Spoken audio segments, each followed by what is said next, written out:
ជាស្ត្រីរងមាំមិនសូវចូលចិត្តនិយាយច្រើនប៉ុន្តែបានកាយវិការយោងនៅថ្ងៃទី29ខែកញ្ញាឆ្នាំ2025មានស្ត្រីវ័យចំណាស់ម្នាក់អ្នកទាំងអស់គ្នាមានអាយុ73ឆ្នាំគាត់បានបង្កចំនួនជាមួយនឹងស្ត្រីម្នាក់ទៀតហ្នឹងដែលស្លៀករ៉ូបខ្មៅ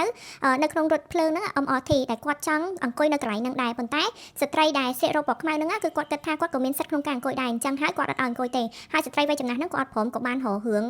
ម្នាក់ស្រីដែលស្លៀករ៉ូបពណ៌ខ្មៅហ្នឹងទៅបន្ទាប់មកនោះអត់មាននិយាយច្រើនទេគ្រាន់តែហុចកាបូបឲ្យគេភ្លាមទាត់និយាយប៉ែកហ្នឹងឡើងខ្ទៀតទៅកន្លែងមួយទៀតបណ្ដោយហើយអំឡុងពេលដែលទាត់ហ្នឹងមានឆ្លោះគ្នាបន្តិចតួចដែរអ្នកទាំងអស់គ្នាប៉ុន្តែអត់មានហៅប៉ូលីសហៅអីមកដល់ទេណាប៉ុន្តែនៅថ្ងៃបន្ទាប់នៅថ្ងៃទី1ខែតុលាឆ្នាំ2025ហ្នឹង